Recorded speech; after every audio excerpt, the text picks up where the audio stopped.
प्रिय साथियों, प्रिय मित्रों, आत्मीय आदर, आभार, अभिनंदन, नमस्कार। मैं बुलंद पटेल काशी हिंदू विश्वविद्यालय बीए द्वितीय वर्ष का छात्र हूँ। आज अपने दिव्यांग एवं दृष्टिबाधित विद्यार्थी साथियों के लिए प्राचीन भारत का सामाजिक इतिहास डॉक्टर जयशंकर मिश्र की जो पुस्तक है उसी से हम समाज के जीवन स्तर का आर्थिक आधार वार्ता, समाज के जीवन स्तर का आर्थिक आधार वार्ता का रिकॉर्डिंग करेंगे, अध्ययन करेंगे। तो पिछले वीडियो में हम लोगों ने भाग तक आ गया था कि पूर्व मध्य युग तक आकर समाज में कृषकों से अनेक प्रकार के कर लिए जाने लगे थे, जैसे भाग, भोग, बलि कर, धान्य, हिरण्य, उद्रंग, उपरी कर, उदक भाग, प्रतिभाग आदि। इस संबंध में अनेक पुरातात्विक आलेख मिलते हैं। यहाँ तक हम लोगों ने रिकॉर्डिंग किया था, अध्ययन किया था। चलिए अब आगे बढ़ते हैं। पेज संख्या 572, पृष्ठ संख्या 572। भाग भाग भाग भाग भाग गांव से भूमि की उपज का जो छोटा अंश राजा को आय के रूप में प्राप्त होता है वह भाग कहलाता है। उसे यह भाग भूमि को सुरक्षा प्रदान करने के कारण प्रदान किया जाता है। गढ़वाल दान पत्रों में भाग, भोग, कर, हिरण्य आदि करों का उल्लेख हुआ है। भोग समय समय पर प्रजा द्वारा राजा को उपभोग के लिए जो फल, फूल, लकड़ी आदि वस्तुएं प्रदान की जाती थी वह भोग के अंतर्गत आता था। प्रजा जिन वस्तुओं का उपभोग करती थी उनमें निधि, निक्षेप मतलब भूमि के भीतर की वस्तुएं, अच्छड़ी मतलब अद्यतन लाभ का वास्तविक अधिकार, जल, पाषाण आगामी मतलब भविष्य के लाभ, सिद्ध या सिद्धग्ध कृषि कार्य के निमित्त पहले से गृहीत की गई भूमि, तथा साध्य मतलब निरर्थक पड़ी हुई जमीन जो कृषि के निमित्त कार्य में लाई जा सकती थी भूमि थी। बलि ऋग्वेद के काल में राजाओं को जो उपहार मिलता था वह बलि के अंतर्गत आता था। कालांतर में आकर यह कर प्रजा द्वारा उत्पादित अन्न से अतिरिक्त राजभाग के रूप में लिया जाने लगा। मनु के अनुसार प्रजा की रक्षा न करने वाला जो राजा बलि आदि कर वसूल करता था वह नरकगामी होता था। कर राजा को ग्रामवासियों से अन्य से संबंधित भाग के ऊपर जो विशेष कर के रूप में कभी कभी आय होती थी वही कर के अंतर्गत आती थी। कल्पसूत्र पर भाष्य लिखते हुए हरिभद्र सूरी का कथन है कि प्रत्येक गौ जैसे पशु पर प्रतिवर्ष निश्चित किया गया जो कर दिया जाता था वह इसमें ग्रहित किया जाता था। पूर्व मध्य युगीन राजपूत अभिलेखों में ऐसे कर का उल्लेख किया गया है। धान्य कुछ विशेष अन्नों पर अलग से लगाया गया कर धान्य के अंतर्गत आता था। हिरण्य खनिज पदार्थों अथवा संपत्ति आदि पर लगाया गया कर शुल्क हिरण्य कहलाता था या हिरण्य उसे कहा जाता था। घोषाल का यह मत है कि घोषाल एक विद्वान है जिनका मत है कि कुछ विशेष अन्नों पर लगाया गया कर हिरण्य था।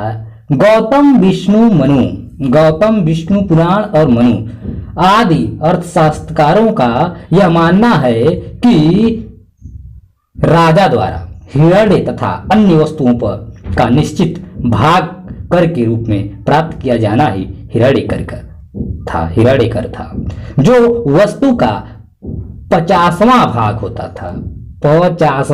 होता था अर्थात 1/50। पूर्व मध्य युगीन अनेक अभिलेखों में हिरण्य नामक कर का संदर्भ मिलता है। उद्रंग और ऊपरी कर भूमि पर अस्थायी रूप से रहने वाले किसानों से लिया जाने वाला उद्रंग कर कहलाता था। भूमि पर अस्थायी रूप से रहने वाले किसानों से लिया जाने वाला कर उद्रंग कहा जाता था तथा भूमि पर अस्थायी रूप से रहने वाले कृषकों से लिया जाने वाला कर ऊपरी कर कहा जाता था। द्रंग और उदक से समीकृत कर यह माना गया कि यह कर संभवतः पुलिस कर अथवा जल कर था। अर्थशास्त्र में आए हुए शब्द उत्संग से उद्दंग को एकीकृत किया जाता है तथा भाष्यकार भट्ट स्वामिन का यह कथन है कि उत्संग जैसा कर विशेष समारोह अथवा राजकुमारों के जन्म आदि पर राजा द्वारा प्रजा से प्राप्त किया जाता था। उद्रंग और ऊपरी कर का गोपाल ने अर्थशास्त्र में वर्णित क्लिप्त और उपक्लिप्त माना है, जिसका क्रमशः अर्थ है कृषकों पर लगाए जाने वाला निश्चित कर और अतिरिक्त मतलब अनिश्चित कर। उदक भाग अथवा जलकर। उदक भाग अथवा जलकर सिंचाई के साधन उपलब्ध होने पर उस पर लिया जाने वाला कर उदक भाग था। कौटिल्य के अनुसार नदी, सरोवर, तालाब, पोखरा अथवा कुएं से सिंचाई करने वाला कृषक राजा को उपज का 5वां भाग, अपने कंधे पर जल ले जाने वाला उपज का 4था भाग तथा राजकीय नहर से सिंचाई करने वाला उपज का 3रा अंश प्रदान करता था। साधारणतः यह कर उपज का 1/5 से 1/3 भाग तक होता था। भूमि पर राज्य के स्वामित्व और सिंचाई के साधनों का कृषकों द्वारा उपयोग आदि पर लल्लन जी गोपाल का यह अभिमत है कि लल्लन जी गोपाल कहते हैं उदक भाग का अर्थ भूमि को संचित करने के लिए जल के हिस्से के रूप में था तथा उदक भाग व्यक्तिगत कार्यों के लिए जल का वह हिस्सा था जो राज्य की भूमि को प्रदान किया जाता था। राजा द्वारा अपनी प्रजा से जब फल फूल शासक आदि कर के रूप में प्राप्त किया जाता था तब वह प्रतिभाग कहा जाता था। कुटक गृह पर कर लिए जाने वाले को संभवतः कुटक कहा जाता था, किंतु यह कर कृषि के लिए प्रयुक्त किए जाने वाले हल पर लगने वाला कर था, क्योंकि कूट का अर्थ था खेत जोतना अथवा कुटक का अर्थ है खेत जोतने का हल। अनेक अभिलेखों में कुटक कर का उल्लेख हुआ है, जिससे स्पष्ट होता है कि यह कर व्यवहार में था। कृषि संबंधी श्रम और श्रमजीवी। कृषि कार्य संपन्न करने के लिए परिश्रम करना पड़ता था और तत्पश्चात ही फसल होती थी। ऋग्वेद से विदित होता है कि अश्विन ने ही सर्वप्रथम कृषि के निमित्त श्रमयुक्त जोत कार्य किया था। अथर्ववेद में पृथ्वीवैन्य को कृषि का पहला अनुसंधानकर्ता माना गया है। अतः कृषि संबंधित इन श्रमजीवियों का उल्लेख वेदों में हुआ है।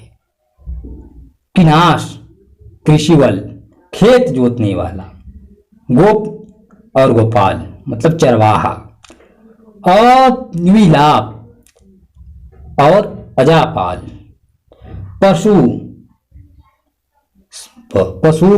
मतलब चरवाहा, धान्यकृत साफ करने वाला श्रमिक, धान्यकृत धान साफ करने वाला श्रमिक, उपल प्रभक्षणी मतलब अग्नि की भूसी साफ करने वाला, अग्न की भूसी साफ करने वाला श्रमिक उपल प्रभक्षणी है।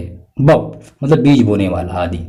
आर्य मूलतः कृषक थे, अतः वैदिक युग में लोग कृषि के प्रति रुचि रखते थे। एक स्थल पर जुआ खेलने वाले के लिए अत्यंत उत्कृष्ट सलाह यह दी गई कि वह जुआ खेलना छोड़कर अपने को कृषि कर्म में लगाए। इससे उसे निश्चित रूप से पत्नी, संपत्ति और पशु मिल सकते हैं। यह कथन तत्कालीन सामाजिक मानदंड को उद्घाटित करता है और जुए जैसी प्रवृत्ति को निंद मानता है। धीरे धीरे समाज में बड़े बड़े भूमि खंडों वाले कृषक हो गए, जो अपने कृषि कार्य के लिए अनेक श्रमिक रखने लगे। इसके साथ ही ऐसे लोगों की भी संख्या बढ़ी जिनके पास कृषि के लिए भूमि नहीं थी और जो केवल दूसरों के खेतों में कार्य करते, जीवन यापन करते थे। अतः यह स्वाभाविक था कि वे मात्र श्रम पर ही निर्भर करके अपना पोषण करते थे। श्रम करने वाले स्त्री पुरुष दोनों होते थे। अथर्ववेद में ऐसी श्रमजीवी दासी का उल्लेख हुआ है जो धान्य को ओखली में मूसल से साफ करती थी, कूटती थी, चावल अलग निकालती थी। इस प्रकार के कृषि संबंधी और अन्य को साफ करने से संबंधी कार्यों के संपादनार्थ अनेक श्रमिक रखे जाते थे। वैदिक युगीन चरवाहा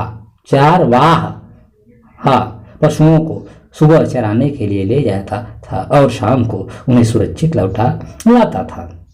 पशु चराने वाले का प्रधान गुण यह था कि वह अपने पशुओं पर सर्वदा दृष्टि रखे रहता था और उन्हें सुरक्षा प्रदान करते हुए अपने साथ आवास पर लाता था।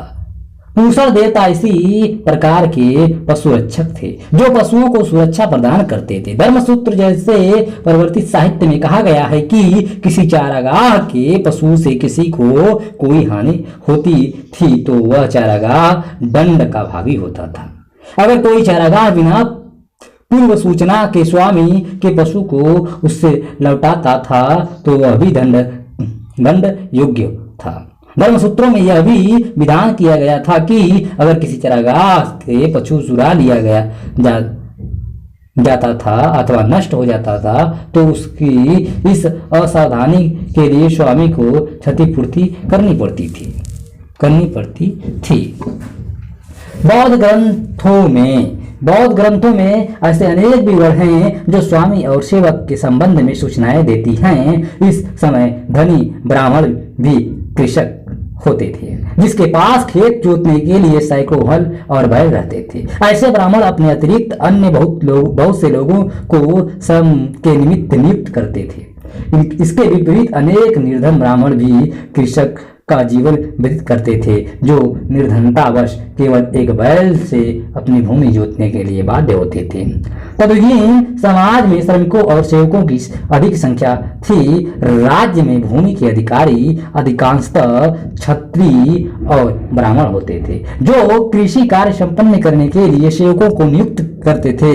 श्रमिकों को अपने स्वामी द्वारा वेतन, धन या अन्य किसी भी रूप में मिल सकता था जिसे वे अपने परिवार के पोषण में व्यय करते थे। कौटिल्य के अनुसार कर्मकारों को अन्य के रूप में वेतन मिलता था।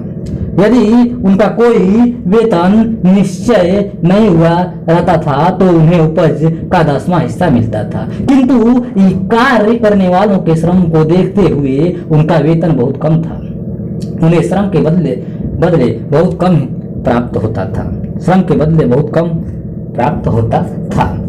जातकों से विदित होता है कि वेतन भोगी सेवक दिन में कार्य करने के उपरांत शाम काल अपने घर लौटते थे। प्रायः सुबह से शाम तक खेत में कार्य करना उनका धर्म माना जाता था। उनके साथ स्त्री श्रमजीवी भी खेत में कार्य करती थी। तत्कालीन साहित्य के विश्लेषण से यह ज्ञात होता है कि उस समय प्रायः 4 प्रकार के श्रमिक सेवा में लगे रहते थे। पहला दैनिक वेतन पाने वाले श्रमिक, दूसरा ठीक के पर यात्रा संबंधी कार्य के लिए नियुक्त किए गए श्रमिक, तीसरा है दैनिक ठीके पर कार्य करने वाले श्रमिक तथा चौथा है घर और बाहर के विभिन्न कार्य करने के लिए स्वामी द्वारा रखे गए श्रमिक। पालने में जोतने, बोने, काटने, मरनी करने आदि जैसे कृषि संबंधी अनेक कार्य का उल्लेख किया है जो प्रायः श्रमिकों से ही संपन्न कराए जाते थे। पतंजलि ने भाष्य करते हुए लिखा है कि श्रम को क्रय करने वाला स्वामी अर्थ कहा जाता था। निश्चित धन देकर निश्चित कार्य के लिए व्यक्ति श्रम को क्रय करने वाला अविक्रेता नाम से जाना जाता था। 1 वर्ष, 2 वर्ष या उससे भी अधिक के लिए 100, 500 या 1000 करसापड़ प्रदान करके कार्य करने के लिए श्रम करने वाले सेवक को रख लिया जाता था। ऐसे विभिन्न श्रमिकों के नाम उनकी काल अवधि के आधार पर रखे जाते थे। 5, 6 अथवा 10 करसापड़ प्राप्त करने वाले क्रमशः पंचक, सप्तक, दशक या पंचक मासिक, सप्तक मासिक या अथवा दशक मासिक के नाम से अभिहित किए गए थे। जो शिक्षक 1 घंटे या 2 घंटे नित्य शिक्षा प्रदान करने के लिए नियुक्त किया जाता था वह मासिक अध्यापक के नाम से जाना जाता था, और जो कर्म कर नित्य कुछ घंटे श्रम करता था वह मासिक कर्मकार कहा जाता था। समाज में कुछ ऐसे भी कर्मकार थे जो पूर्ण वृत्ति मतलब वेतन तो पाते थे किंतु मनोनिवेश पूर्वक श्रम नहीं करते थे। इस प्रकार के श्रमिक अपने स्वामी के आने पर उनके ललाट की ओर देखकर काम में लग जाते थे, नहीं तो कार्य नहीं करते थे। उन्हें ललाटिक श्रमिक कहते थे। इनके विपरीत ऐसे भी कर्मकार थे जो अत्यंत लगन से कार्य करते थे। अपने काम को मंद गति से भी करने वाले श्रमिक समाज में थे जिन्हें शितक कहा जाता था। जो श्रमिक तीव्रता और चतुरता से अपने कार्य में संलग्न रहते थे उन्हें उष्णक की संज्ञा दी गई थी। राज्य में श्रमिकों की सुरक्षा के निमित्त जनता ही नहीं बल्कि राजा भी जागरूक रहा करते थे। महाभारत के एक स्थल पर नारद ने युधिष्ठिर से पूछा, क्या आप अपने राज्य में श्रमिकों की ओर ध्यान देते हैं? राज्य की समृद्धि श्रमिकों के सहयोग पर ही अवलंबित है। इस प्रकार का मिलता जुलता विवरण रामायण में भी है। जब राम भरत पूछते हैं, क्या तुम्हारे राज्य में कृषि और पशुपालन पर निर्भर करती हुई जनता अपना जीवन संभोग करती है? क्या तुम उनकी आवश्यकताओं की पूर्ति और कठिनाइयों को समाप्त करने का प्रयास करते हो? यह राज्य का प्रधान धर्म कर्म है कि वह बिना किसी भेदभाव के अपनी प्रजा की रक्षा करे।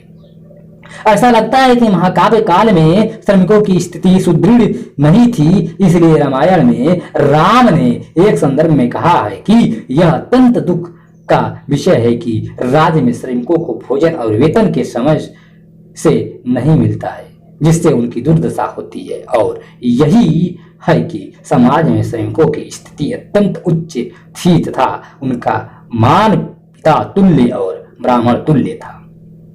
समाज में कृषि और पशुपालन करने वाला व्यक्ति जीवन के क्षेत्र में पूर्णतः संतुष्ट और सुखी माना जाता था, किंतु अपनी आवश्यकताओं की पूर्ति के लिए वह लगातार परिश्रम करता था तथा अपने कार्य को कराने के लिए श्रमिकों को रखकर उत्पादन का कार्य करता था।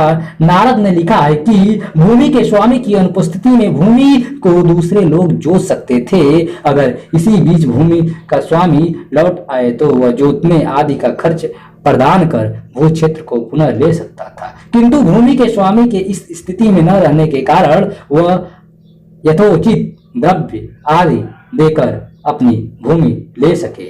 7 वर्षों तक भूमि की उपज से होने वाले आय में से जोतने वाले का खर्च कटता रहता था और 8वें वर्ष भूमि के स्वामी को उसकी भूमि प्रदान कर दी जाती थी। याज्ञवल्क्य के अनुसार खेत में कार्य करने वाले श्रमिकों को फसल का 10वां भाग प्राप्त होता था, किंतु पूर्व मध्य युग में आकर श्रमिकों की स्थिति में सुधार हुआ। देवन्न भट्ट ने अपनी कृति स्मृति चंद्रिका देवन्न भट्ट की कृति है स्मृति चंद्रिका में स्पष्ट रूप से लिखते हैं कि उपज का 10वां भाग तब दिया जाना चाहिए जब बिना अधिक श्रम के फसल हो जाती हो। उसके अनुसार श्रमिक को अपने स्वामी से भोजन और कपड़ा भी मिलना चाहिए। अगर उसे भोजन और कपड़ा नहीं दिया जा सकता था तब उसे उपज का 3रा हिस्सा देना चाहिए। यह कथन श्रमिक की उन्नत अवस्था की ओर इंगित करता है। प्रायः यह देखा जाता था कि जो श्रमिक कम वेतन प्राप्त करता था वह अपने स्वामी के साथ कटु व्यवहार करता था। श्रमिकों को प्रायः वर्ष में 15 दिनों का सवेतन अवकाश दिया जाता था। इसके अतिरिक्त उसे अस्वस्थता अवकाश और निवृत्ति कोष भी प्राप्त होता था। बहुत दिन तक अस्वस्थ रहने पर श्रमिक को 3 महीने से अधिक का वेतन भी प्रदान किया जाता था। मनुस्मृति पर भाष्य करते हुए मेधातिथि का यह कथन है कि प्रति मास अनाज के भार का 1 द्रोण और प्रत्येक 6 महीने पर वस्त्र एक साधारण श्रमिक को पारिश्रमिक के रूप में प्रदान किया जाना चाहिए, जिसका आधार 1 पल प्रति मास होना चाहिए। आज भी हम लोग देख रहे हैं कि कोरोना में हमारा सरकार हमारी मदद कर रहा है, भले ही पूर्ण रूप से नहीं कर रहा है, मगर कुछ न कुछ खाने पीने का सामान अपना भिजवा रहा है चावल और। तो देखिए उस जमाने में भी हो रहा था। प्राचीन हिंदू धर्मशास्त्रकारों द्वारा श्रमजीवियों के संबंध में व्यक्त किए गए विचार उनकी सामाजिक स्थिति का भान कराते हैं। कुछ लेखकों ने उनके प्रति मानवीय आधार पर मत व्यक्त किया है तथा भूमिपतियों अथवा जमींदारों द्वारा किए जाने वाले उनके शोषण पर प्रतिबंध लगाया गया है। चंडेश्वर जैसे उत्तर प्राचीन कालीन कतिपय विचारकों ने तो उन्हें अनेक छूटें प्रदान की है, किंतु वास्तविक जीवन में श्रमिकों को अनेक प्रतिबंधों और आक्रोशों का सामना करना पड़ता था। बहुधा उन्हें दायित्व का जीवन व्यतीत करने के लिए बाध्य होना पड़ता था। कात्यायन को उद्धृत करते हुए चंडेश्वर का कथन है कि श्रमिकों से अपवित्र कार्य नहीं कराना चाहिए। इस संबंध में उसने लंबी सूची दी है, जिसमें सैकड़ों और घरों के दरवाजों की सफाई, जूठन को इकट्ठा करवाना, उनको फिकवाना भी सम्मिलित है। भूमि स्वामित्व का विश्लेषण। भूमि के स्वामित्व के विषय में प्राचीन शास्त्रकारों के मत को लेकर आधुनिक विचारकों में मतभेद है। कुछ विचारकों का यह कहना था कि भूमि पर राजा का स्वत्व है और कुछ का यह मत था कि उस पर व्यक्ति का स्वत्व है। कतिपय ऐसे ही दृष्टांत प्रस्तुत किए गए जिनसे यह स्पष्ट होता है कि भूमि पर यदा कदा सम्मिलित स्वत्व भी स्थापित था। वैदिक युग में भूमि पर व्यक्तिगत और सम्मिलित स्वामित्व का विकास हुआ। उस समय आर्य भारत में आकर अपना विस्तार कर रहे थे तथा विभिन्न प्रकारों से भूमि पर व्यक्तिगत अधिकार के अतिरिक्त समूहों में बटे रहने के कारण भूमि पर उनका समूहगत अधिकार भी था। वस्तुतः भूमि स्वामित्व विकास में सैद्धांतिक और व्यवहारिक दोनों पक्षों का योग रहा है तथा इस विषय की विवेचना भी दोनों आधारों से करना अपेक्षित है। सैद्धांतिक और व्यवहारिक दोनों का योग रहा है तथा इस विषय की विवेचना दोनों आधारों से करना अपेक्षित है। सैद्धांतिक पक्ष के अनुसार भूमि पर राजा का स्वामित्व दृष्टिगत होता है। राजतंत्र के उत्कर्ष के कारण साम्राज्य का विस्तार हुआ और उसके साथ साथ विजित भूभाग पर उसका अधिकार स्थापित हुआ। समय समय पर उसने भूमि, गांव आदि ब्राह्मणों, श्रमणों, मंदिरों और विहारों को प्रदान किए जो उसके भूमि स्वामित्व को व्यक्त करते हैं। यद्यपि इसके विपरीत व्यक्तिगत रूप से भी भूमि दान में प्रदान की गई जो व्यक्ति के स्वत्व को अभिव्यक्त करती है। व्यवहारिक पक्ष के अनुसार भी भूमि अलग अलग व्यक्तियों के अधिकार में थी जिसका वे स्वतंत्रता पूर्वक आदान प्रदान अथवा क्रय विक्रय कर सकते थे। वे अपने भूमि क्षेत्र का अपने मनोनुसार उपयोग कर सकते थे तथा उस पर अपने गृहों का निर्माण भी कर सकते थे। अतः भूमि स्वामित्व सैद्धांतिक और व्यवहारिक दोनों तत्वों से प्रभावित होता रहा है तथा तदनुरूप ही उसका विकास भी होता रहा, किंतु समग्र रूप से साम्राज्य की सभी वस्तुएं राजा के अधीन रहती थी। इस प्रकार भूमि भी उसके नियंत्रण में रहती थी और कृषक उसका व्यक्तिगत रूप से उपयोग करता था। राजतंत्र और साम्राज्यवाद के विकास के साथ साथ भूमि पर राजा और राज्य का प्रभुत्व बढ़ा, जिससे व्यक्ति और उसके समूह का भूमि पर अधिकार निर्मल पड़ गया। इसके साथ साथ राजतंत्र और साम्राज्यवादी विचारकों का भी उदय हुआ, जिन्होंने भूमि पर राजा के अधिकार का समर्थन किया। कौटिल्य और मनु जैसे लेखक इसी वर्ग में आते हैं साम्राज्यवादी लेखक में। शतपथ ब्राह्मण में उल्लेखित है कि भूमि सभी लोगों की संपत्ति है। शतपथ ब्राह्मण में उल्लेखित है कि भूमि सभी लोगों की संपत्ति है। जैमिनी ने मीमांसा का मत व्यक्त करते हुए लिखा है कि पृथ्वी पर सबका समान अधिकार है। इस पर भाष्य करते हुए सबर स्वामी की व्याख्या है कि राज्य की समस्त भूमि और व्यक्तिगत भूमि में अंतर था। उसके अनुसार राजा भूमि को सुरक्षा प्रदान करने के कारण उपज से केवल अपना भाग ले सकने का अधिकारी था, भूमि पर उसका कोई अधिकार नहीं था। इस प्रकार काल तक भूमि के स्वामित्व को लेकर शास्त्रकारों में मतभेद है। पूर्व मध्ययुगीन भाष्यकार विश्वरूप तथा शास्त्रकार देवन्य भट्ट ने भूमि पर वास्तविक अधिकार को लेकर चर्चा की है। व्यक्तिगत अधिकार को स्वीकार करते हुए लक्ष्मीधर ने कृतकल्पतरु में यह स्वीकार किया है कि व्यक्ति को भूमि संबंधी सभी कार्य करने तथा दान में देने का अधिकार है। इस संबंध में किए जाने वाले हस्तक्षेप पर वह उसके विरुद्ध वैधानिक कार्य कर सकता था। अग्नि पुराण में भी इस प्रकार का मत व्यक्त किया गया तथा व्यक्तिगत भूमि स्वामित्व का समर्थन किया गया है।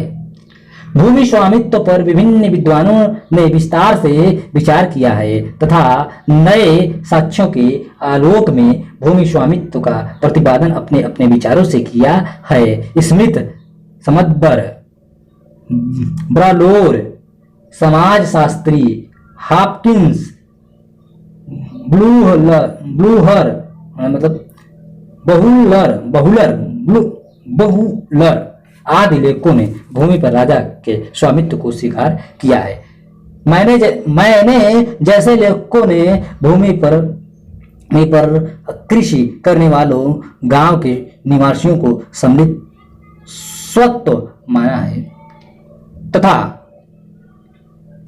वेडेन पावेल, जायसवाल, आयंगर जैसे लेखकों ने भूमि पर व्यक्तिगत स्वत्व का प्रतिपादन किया है। किंतु लल्लन जी गोपाल ने उपयुक्त आधुनिक लेखकों के मतों का प्राचीन साक्ष्यों के आधार पर परीक्षण करते हुए यह स्पष्ट किया है कि इन विचारों का व्यवहारिक और सैद्धांतिक आधार पर विश्लेषण किया जाना चाहिए, इन्हें एक साथ सम्मिलित नहीं करना चाहिए। उनका यह अभिमत है कि सैद्धांतिक आधार पर प्राचीन काल से पूर्व मध्य युग तक भूमि पर राज्य के स्वामित्व को ही स्वीकार करने वाले शास्त्रकार रहे हैं, किंतु इसके विपरीत मीमांसा जैसे विचारक भी रहे हैं जिन्होंने भूमि पर कृषक के स्वामित्व को स्वीकार किया है। साम्राज्य की सभी वस्तुओं पर राजा का प्रधानतः स्वामित्व माना जाता था तथा समय और परिस्थितियों के अनुरूप उसे अपना भाग प्राप्त होता था। साथ ही भूमि पर साधारणतः कृषक अपना अधिकार समझता था और अपने अनुसार भूमि को व्यवहारित करता था। इस प्रकार भूमि पर एक साथ दोनों प्रकार के स्वत्व दर्शित होते हैं। भूमि पर राजा का स्वामित्व। भूमि पर राजा का स्वामित्व राजा द्वारा किए गए दिग्विजय और साम्राज्य ज्ञापन में भूमि पर उनके स्वामित्व और निरंतर बढ़ता गया तथा देश पर उनका अधिकार विस्तृत और स्थिर होता गया। आप स्तंभ ने अपना मत व्यक्त किया कि भूगर्भ से निकलती हुई संपत्ति पर राजा का अधिकार होता था, न कि खोदने वाले का। इस कथन से स्पष्ट है कि भूमि पर राजा का स्वामित्व था। कौटिल्य का भी विचार राजा के भूमि स्वामित्व के पक्ष में है। उसके अनुसार राजा भूमि कर के साथ जल कर भी प्राप्त करने का अधिकारी था, कृषि कार्य के लिए राज्य की ओर से भी भूमि प्रदान की जाती थी। अगर उस व्यक्ति से कृषि ठीक से नहीं हो पाती थी तो उस व्यक्ति से भूमि लेकर दूसरे को दे दिया जाता था। अगर कोई दूसरा किसान उस भूमि को लेने वाला मिलता था तो वह भूमि गांव के मुखिया अथवा किसी वैश्य को दे दी जाती थी जो उस भूमि पर खेती करता था। यह उल्लेख इस बात का प्रमाण है कि भूमि पर राजा का अधिकार होता था। अर्थशास्त्र पर भाष्य करते हुए भट्ट स्वामी का कथन है कि भूमि और जल दोनों पर राजा का स्वामित्व होता था। इन दोनों को छोड़कर लोग अन्य किसी भी वस्तु पर अपना स्वामित्व प्रदर्शित कर सकते थे। अतः यह कथन भी भूमि पर राजा का स्वामित्व प्रदर्शित करता है। वैसे अर्थशास्त्र में विदित होता है कि उस युग में दो प्रकार की भूमि थी, एक राजकीय और दूसरा मालगुजारी अर्थात भूमि कर प्रदान करने वाली भूमि। इन दोनों से प्राप्त होने वाली आय के लिए अलग अलग अर्थव्यंजक शब्द अर्थशास्त्र में प्रयुक्त किए गए। सीता शब्द का प्रथम प्रकार से संबंधित विभिन्न आय को व्यक्त करता था। भाग तथा भाग उसे प्रकार से संबंधित राजकीय भूमि को छोड़कर अन्य भूमि कर को व्यंजित करता है। सीता के अंतर्गत सभी प्रकार के फसलें सम्मिलित थी जिन्हें कृषि अधीक्षक लाता था। सीताध्यक्ष कृषि अधीक्षक के कर्तव्यों में से एक यह भी था कि वह राज्य की भूमि की जुताई बुआई देखता था, जिन्हें या तो राजकीय अधिकार भी जोतते थे अथवा उस भूमि को जोतने बोने के लिए दासों या कर्मचारियों को नियुक्त किया जाता था। ग्रीक लेखकों में डियोडोरस और एस्ट्रेबो ने भारत के सभी भू क्षेत्र पर राजा का स्वामित्व माना है। मनु ने भी भूमि पर राजा के अधिकार को स्वीकार किया है। उसका मत है मनु का मत है कि पृथ्वी में गड़े धन मतलब विभिन्न वस्तुएं का आधा भाग राजा का प्राप्त करे क्योंकि वह पृथ्वी का स्वामी है। स्पष्ट है कि कौटिल्य की तरह मनु भी राजतंत्र का समर्थक और साम्राज्यवादी सिद्धांत का अनुमोदक था। महाभारत में राजा को सभी संपत्ति का स्वामी माना गया। कालांतर में मनुस्मृति को टीका लिखते हुए मेधातिथि ने भी राजा के भूमि स्वत्व को स्वीकार किया है। 12वीं सदी के लेखक सोमेश्वर ने अपनी कृति मानस उल्लास में भी मनु के विचारों के आधार पर राजा के भूमि स्वामित्व का समर्थन किया है। भूमि पर राजा के स्वामित्व को कात्यायन ने भी स्वीकार किया है, जिसका उद्धरण मिश्र ने अपने ग्रंथ राजनीति प्रकाश में और लक्ष्मीधर ने अपने महाग्रंथ कल्पतरु में गृहीत किया है। वक्त समय के अनुसार राजा का भूमि पर अधिकार बढ़ता गया। देश के समस्त भूभाग का वही एकमात्र स्वामी माना जाता था। कल्लड़ की राज तरंगणी में भी राजा के भूमि स्वामित्व का अनुमोदन होता है। उसने लिखा है कि समस्त वसुंधरा को अपनी पैतृक संपत्ति समझने वाले नरेशों का शासक होते हुए भी अतिशय सौम्य प्रतियुक्त राजा प्रवरसेन ने पूरे 30 वर्ष तक पृथ्वी का निष्कंटक राज किया था। समय समय पर राजा द्वारा भूमि पर कर लगाया जाना उसके भू स्वामित्व का प्रमाण है। भूमि की उपज का शतांश मतलब 6वां भाग उसे निरंतर मिलता रहता था। समस्त देश का स्वामी होने के कारण वह अन्य फल फूल वृक्ष जल निधि आदि सभी का एकमात्र स्वाधिकारी था तथा उपयुक्त वस्तुओं का उपभोग करने वालों से अपना भाग वसूल करता था। प्राचीन काल से पूर्व मध्य युग तक विभिन्न राजाओं ने अपने भूमि खंड ब्राह्मणों और धार्मिक शैक्षणिक संस्थाओं को दान में प्रदान किए हैं, जो उनके भूमि स्वामित्व को अधिकार को व्यक्त करते हैं। व्यक्तिगत भूमि स्वामित्व, व्यक्तिगत भूमि स्वामित्व, व्यक्तिगत भूमि स्वामित्व। भूमि पर व्यक्ति का अधिकार वैदिक युग से स्वीकार किया गया है।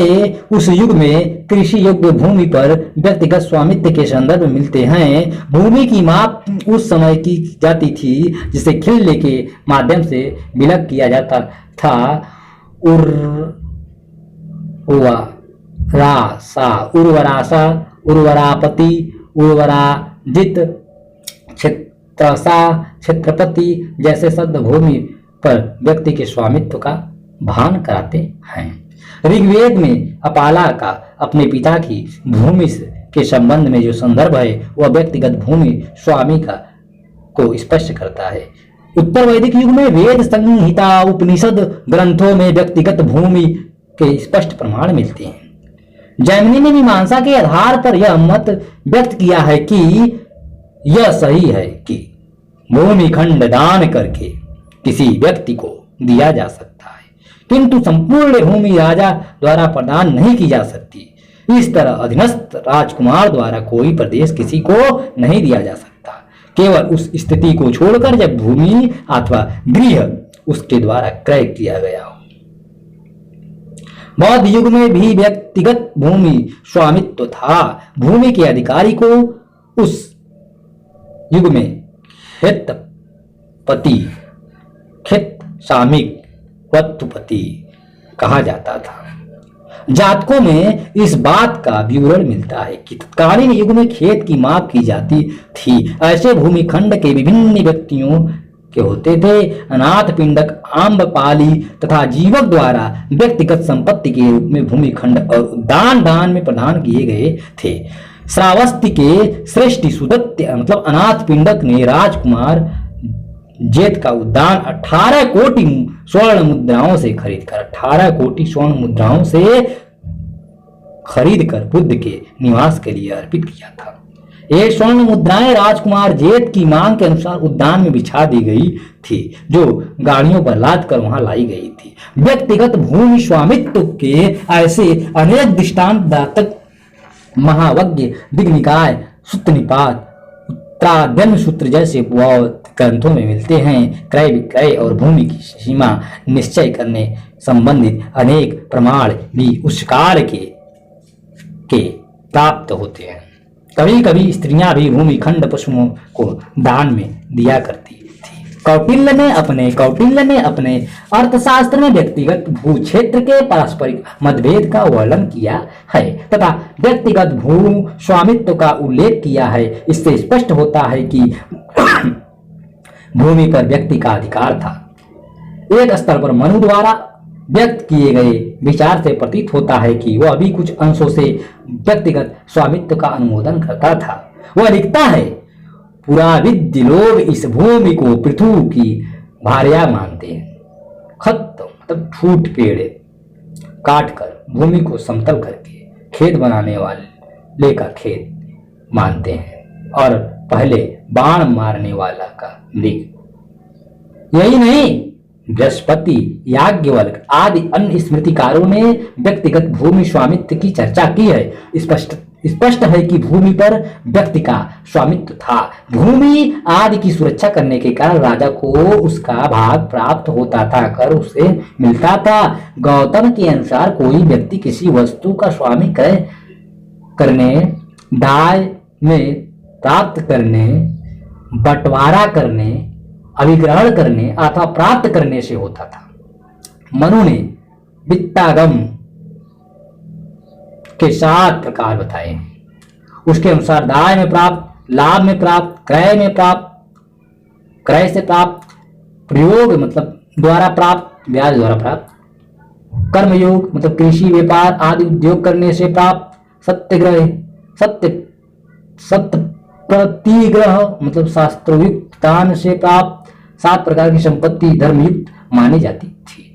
अतः भूमि पर व्यक्ति का स्वामित्व होना स्वाभाविक था। ऐसा प्रतीत होता है कि मनु ने राजा के भूमि स्वामित्व का अपना पहले वाला विचार परिवर्तित करके उसे व्यक्ति के हित में किया।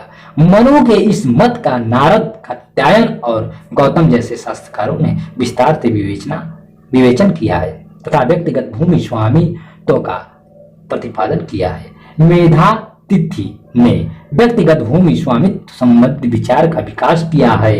यह बात और है कि उसने अपने भाष्य में एक स्थल पर मनु के साम्राज्यजीय विचार का समर्थन किया है, जिसकी चर्चा ऊपर की जा चुकी है। लगता है मेधातिथि ने राजा का समर्थन इस अर्थ में किया है कि वह भूमि और फसल की रक्षा करता था और उसके बदले उसे उपज का छठा भाग प्राप्त होता था। मनु के एक श्लोक पर भाष्य करते हुए मेधातिथि ने व्यक्तिगत भू स्वामित्व का समर्थन किया है।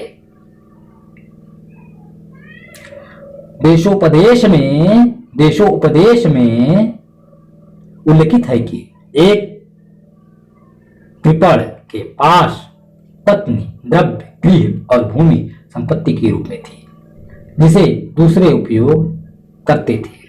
वंशानुगत भूमि संपत्ति का उल्लेख सुभाषित रत्नकोश में भी है।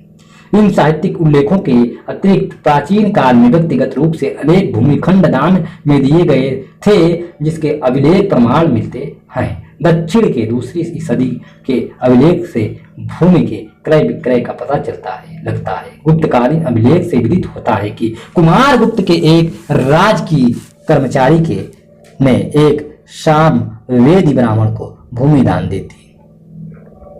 भुवनेश्वर अभिलेख में विवृत है कि मैडम देवी ने एक वणिक मतलब साधु प्रधान से देवघर ग्राम में एक भूमि खंड क्रय किया था।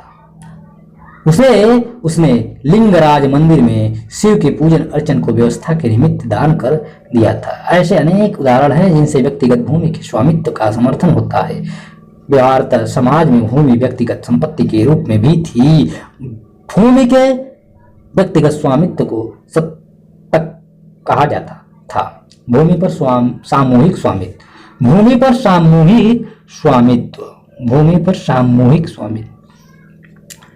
आर्य जब भारत में आए तब भूमि पर स्वामित्व सामूहिक रूप से स्थापित हुआ था। धीरे धीरे उनके विस्तार और फैलाव से राज्य का निर्माण हुआ और लोग छोटे छोटे परिवारों में बंटने लग गए। परिवार का स्वरूप विकसित होने पर भूमि स्वामित्व भी संकुचित हुआ।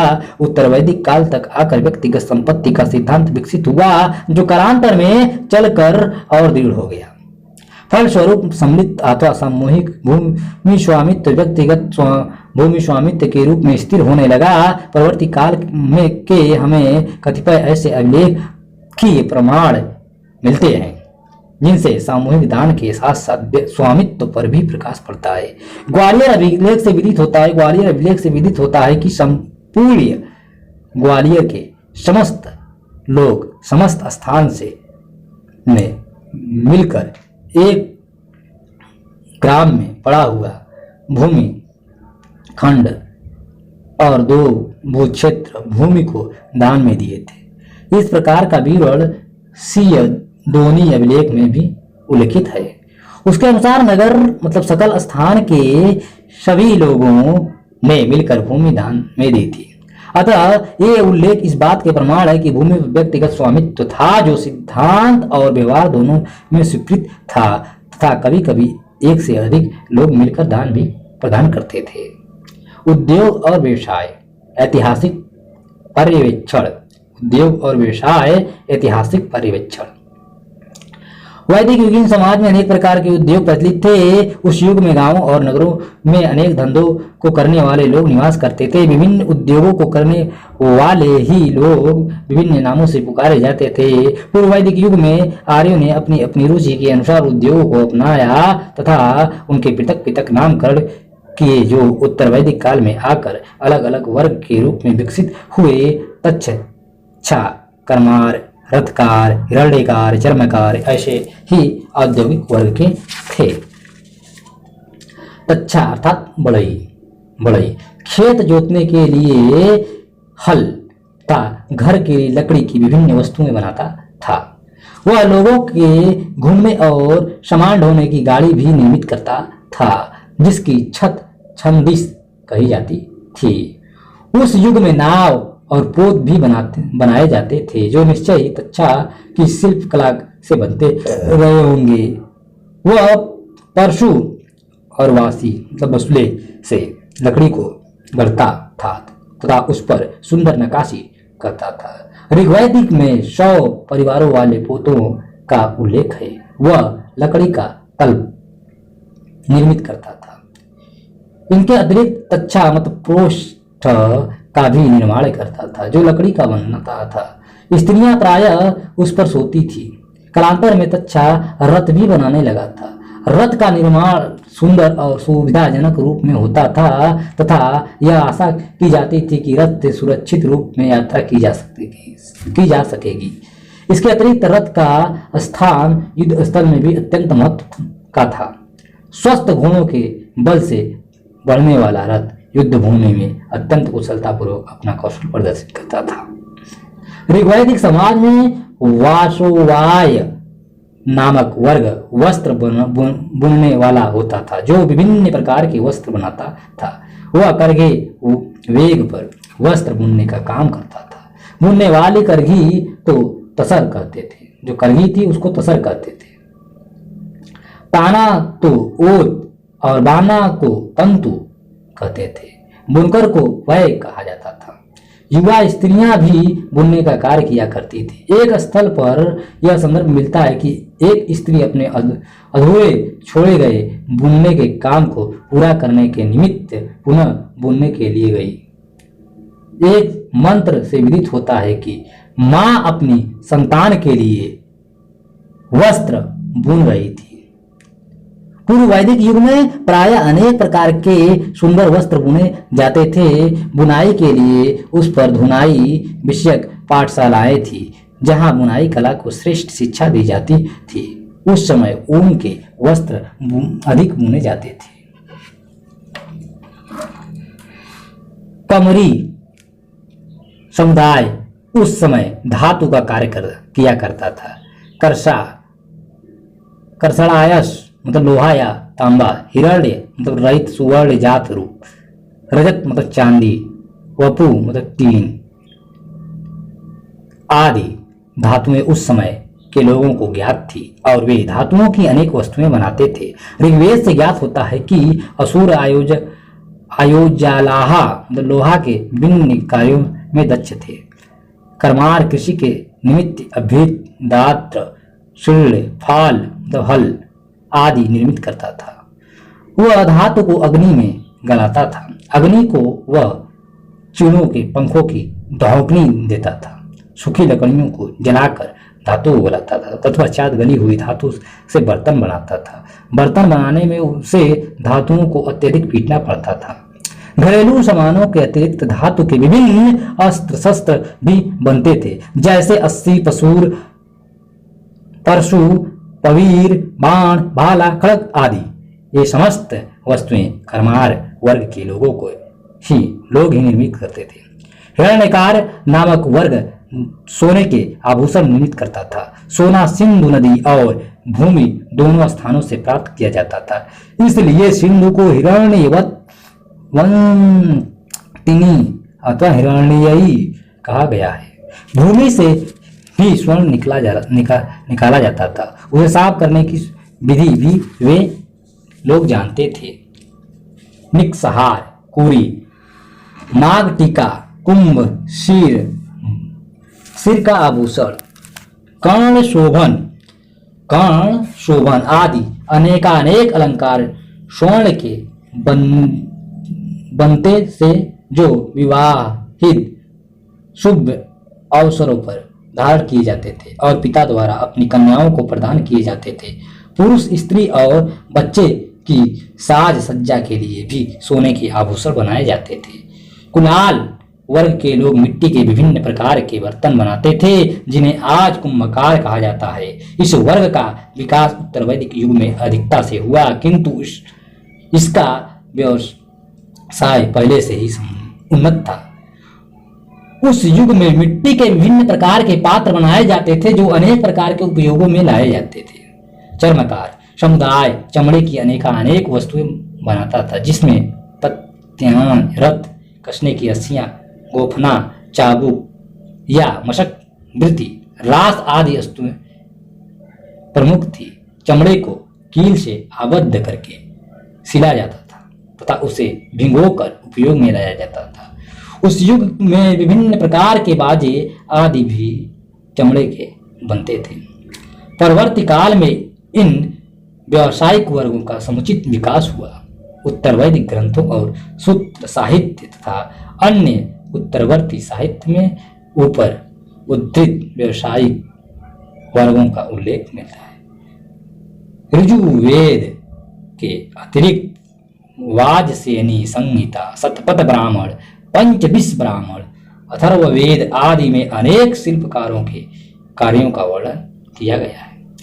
वाजसेनी संहिता से विदित होता है कि उस युग में धीवर, दासा और कैवर्त जैसे कई तरह के मछुए, किनाश और वप जैसे कृषक करने वाले किसान आदि विभिन्न कार्य करने वाले लोग थे। उस युग में कपड़े धोने का काम करने वाला वापस कुल्ली मतलब धोबी, मणि का धंधा करने वाला मणिकार, बेत का काम करने वाला बिदलकार, रस्सी बांटने का काम करने वाला रज्जू सर्ज कहे जाते थे। इसके अतिरिक्त रथकार, धनुषकार, इशुकार, अयस्ताप मतलब लोहा गलाने तपाने वाला लोहार, हिरण्यकार, सोनार, कुल्हार मतलब कुंभकार, वनप मतलब जंगलों की देखरेख करने वाला आदि भी समाज में थे। व्यापार करने वाले वणिक भी थे तथा ब्याज पर रुपए प्रदान करने वाले लोग भी थे, जिन्हें कुसीदी कहा जाता था। श्रेष्ठी और प्रधान व्यापारी थे, जिनके लिए श्रेष्ठय शब्द का प्रयोग मिलता है या किया गया है। कपड़े रखने का काम करने वाली स्त्रियों को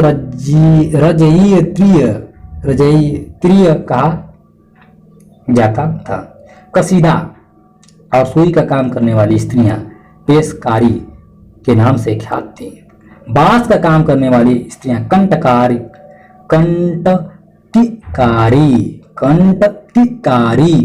और बेत की टोकरी बनाने वाली को बिदलकारी के नाम से जानी जाती थी।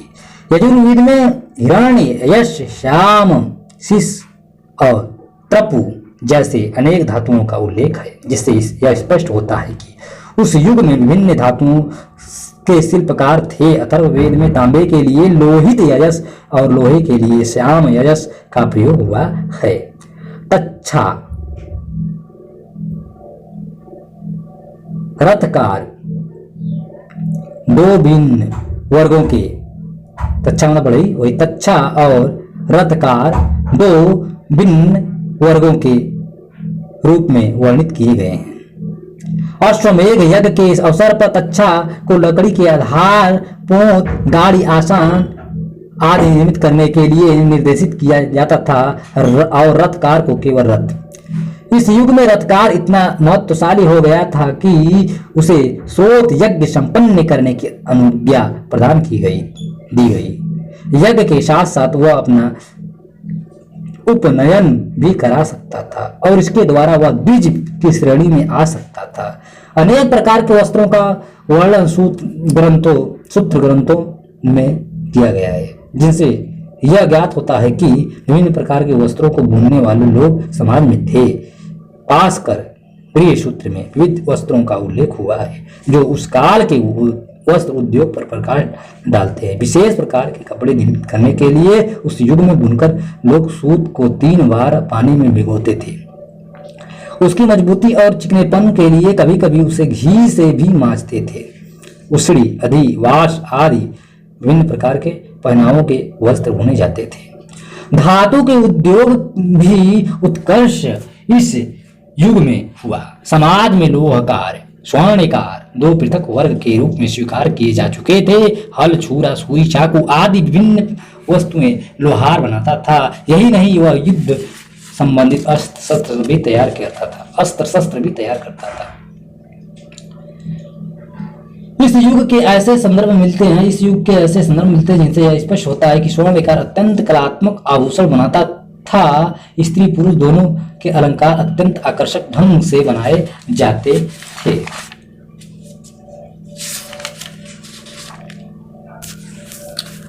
शाखायन के अनुसार यज्ञ में सम्मिलित होने वाली स्त्री स्वर्णाभूषण धारण किए रहती थी। यज्ञों के अवसर पर चांदी, सोने और जवाहरात के असंख्य आभूषण दर्शित होते थे।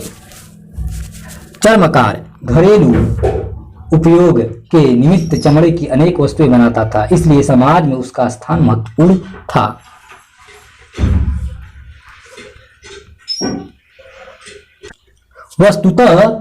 वस्तुतः समाज में चमड़े के विभिन्न प्रकार के जूते बनते थे। राजसू यज्ञ के समय पैर में जूते पहने जाते थे। घरेलू उपयोग के लिए चमड़े की अनेक प्रकार की वस्तुएं बनाई जाती थी। कपड़े के बने पात्रों में घी, शहद, तेल, अन्न आदि रखे जाते थे। चमड़े के बने जो बर्तन थे, पात्र थे, उसमें घी, शहद, तेल वगैरह, अन्न वगैरह रखा जाता था। कुम्हार और कुलाल एक ही थे। वे विभिन्न प्रकार के मिट्टी के बर्तन बनाते थे जो समाज में भोजन और जल के लिए अत्यंत पवित्र पात्र माने जाते थे। अश्वमेध यज्ञ के समय कुलाल की आवश्यकता पड़ती थी। राजा उसे आमंत्रित करता था और छोटी छोटी बड़ी ईंटें और पोत बनाने का निर्देश देता था, जो अश्वमेध यज्ञ संपन्न करने के लिए आवश्यक था। युद्ध के समय बाण से बचने के लिए ढाल भी बनाता था। कच्छप जातक में उल्लिखित है कि जब कुलाल के पुत्र के रूप में बोधिसत्व का जन्म हुआ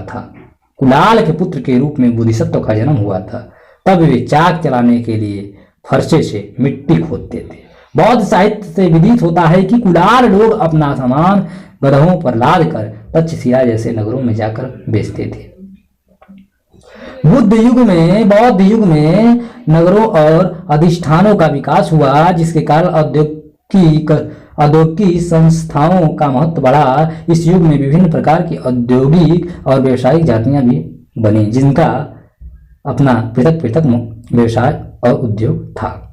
इस युग के व्यवसायिकों ने पश्चिमी और पूर्वी एशिया में भ्रमण किया तथा नवीन व्यापारिक केंद्रों का ज्ञान प्राप्त किया। विभिन्न औद्योगिक और व्यावसायिक वर्गों के विकास के कारण उनके पृथक संगठन बने, जो श्रेणी कहे गए। धातु के अनेक प्रकार के सिक्कों का प्रचलन इसी युग में हुआ। शहरों और नगरों के बस जाने के कारण व्यवसायिकों को नया बाजार मिला, जहां उनकी वस्तुएं हाथ बिकने लगी। गांव की अपेक्षा नगर में उन्हें माल बेचने का अधिक अवसर मिला तथा सुख और समृद्धि का जीवन व्यतीत करने के लिए मार्ग प्रशस्त हुआ। इन सुविधाओं के अतिरिक्त नगर के आवागमन के साधन सुलभ थे तथा वस्तुओं का आवश्यकता अनुसार क्रय विक्रय हो जाता था।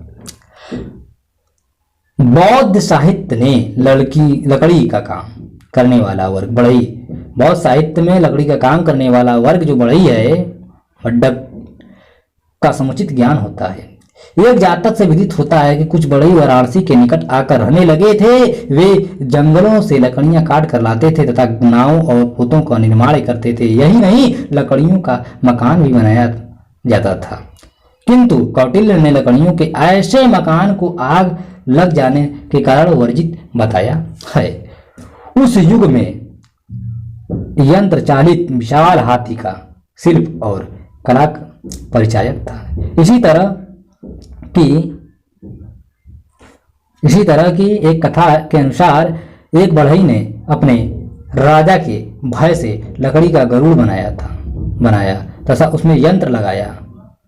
तत्पश्चात अपने परिवार के साथ उस पर बैठकर उड़ गया। ऐसे यंत्र चालित वाहन बनाने के अतिरिक्त वे विभिन्न प्रकार की गाड़ियां तथा उनके विभिन्न हिस्से भी बनाते थे। बौद्ध युग में अधिकांश भवन और आवास लकड़ी के बनाए जाते थे। राजाओं और अभिजात वर्ग के सभी प्रसाद लकड़ी के ही निर्मित किए जाते थे। अजात शत्रु का भी प्रसाद लकड़ी का था। बढ़ई लकड़ी काटने के लिए उस पर चिन्ह खींचा देता था और तब चिन्ह के अनुसार उसे काटता था। काटने में मुलायम हिस्से को निकाल दिया जाता था और कड़े हिस्से को रख लिया जाता था। समुद्रवासिनीज जातक में जहाजों और नौकाओं के बनाने का उल्लेख है। ऐसे विशाल जहाज बनाए जाते थे जिनमें 1000 यात्री बैठ सकते थे। धातु का काम करने वाले अपनी कला में दक्ष और प्रवीण थे।